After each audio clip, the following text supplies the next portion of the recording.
English India YouTube channel. This is Sarita Singh. आज के video lecture में हम जिस टॉपिक को डिस्कस कर रहे हैं वो है use of preposition on.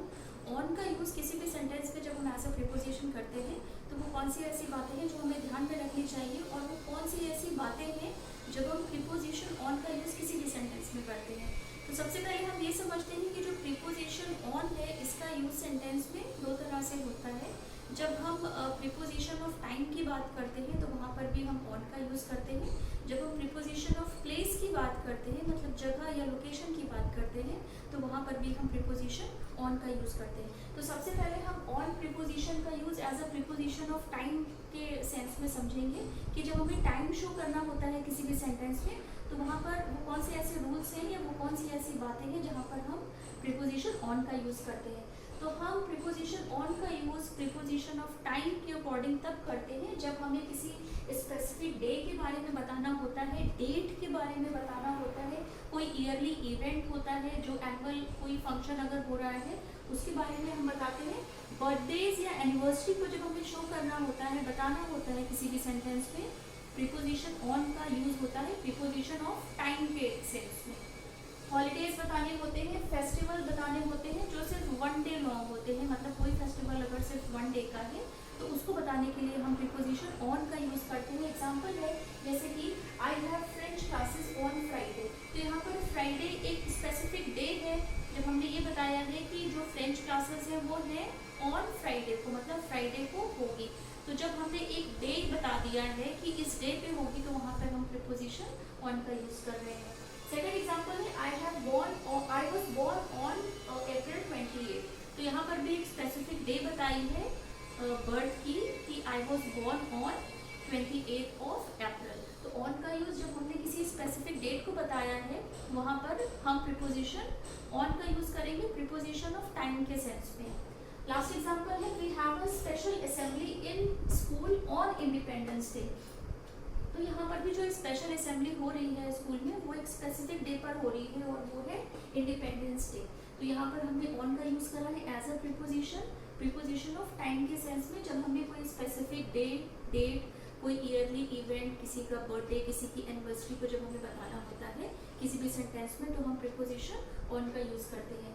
Preposition on का यूज़ हम प्रीपोजिशन ऑफ प्लेस के बारे में प्लेस के लिए भी करते हैं जब हमें किसी थिंग की या किसी पर्सन की प्लेस को, लोकेशन को बताना होता है वहाँ पर हम ऑन का यूज़ करते हैं as a preposition to show location of something या समवन। जब हमें किसी पर्सन या किसी चीज़ की लोकेशन को बताना होता है हम ऑन प्रीपोजिशन का यूज़ करते हैं। थिंग्स ऑन द सरफेस, जो भी चीज़ें जो सरफेस पर होती हैं, एक सतह पर होती हैं, जब उन्हें बताना होता है ऑन का यूज़ होता है प्रीपोजिशन ऑफ प्लेस के सेंस में।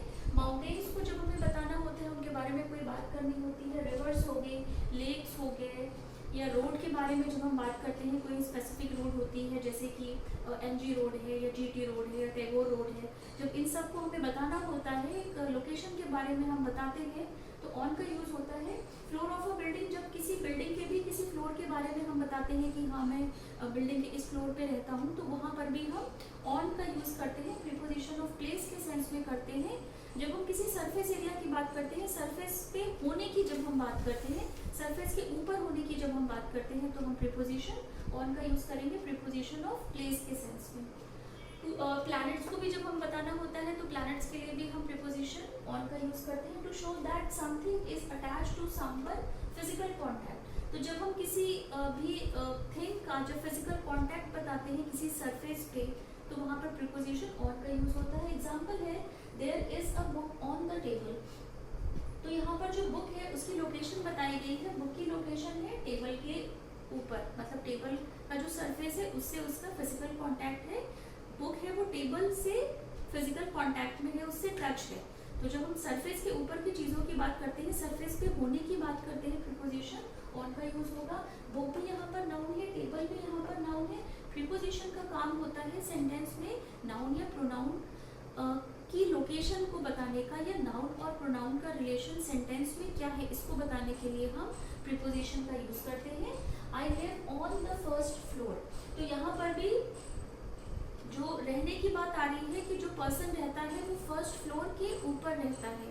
ऑन का यूज़ हमने करा है सरफेस पे जब होने की बात हम कर रहे हैं। लास्ट एग्जाम्पल है the ship is on the Amazon river. तो यहाँ पर भी जब रिवर की बात हो रही है कि शिप के लोकेशन की बात हो रही है, शिप के प्लेस की बात हो रही है कि शिप कहाँ पर है, तो जो शिप है वो अमेजन रिवर के ऊपर है, मतलब वो फ्लोट कर रहा है, उसके ऊपर है। ऑन मतलब सरफेस के ऊपर होना। तो हमने आज प्रीपोजिशन ऑन को डिस्कस करा है। प्रीपोजिशन ऑन का यूज प्रीपोजिशन ऑफ टाइम के सेंस में भी होता है, जब हमें स्पेसिफिक डे टाइम, कोई ईयरली इवेंट, किसी का बर्थडे, किसी की एनिवर्सरी को बताना होता है, प्रीपोजिशन ऑन का यूज होता है प्रीपोजिशन ऑफ टाइम के सेंस में। और जब हमें किसी लोकेशन को बताना होता है, किसी प्लेस को बताना होता है, जब हम किसी सरफेस पे कुछ होने की बात करते हैं, तो वहाँ पर भी हम प्रीपोजिशन ऑन का यूज करते हैं। ये हमें शो करता है प्रीपोजिशन ऑफ प्लेस के बारे में। तो आज के वीडियो लेक्चर में हमने प्रीपोजिशन ऑन को डिस्कस करा है। आई होप आपको आज का वीडियो लेक्चर पसंद आया होगा। इससे पहले भी इस चैनल पर जो भी वीडियोस बन चुके हैं वो सभी वीडियोस चैनल की प्लेलिस्ट पे हैं, आप वहाँ पे जाके वो प्रीवियस के वीडियोस देख सकते हैं। टिल देन टेक केयर, मिलते हैं अपने नेक्स्ट वीडियो लेक्चर में। चैनल को लाइक, सब्सक्राइब एंड शेयर जरूर करिएगा, बेल आइकन को प्रेस कर दीजिएगा। मिलते हैं अपने नेक्स्ट वीडियो लेक्चर में।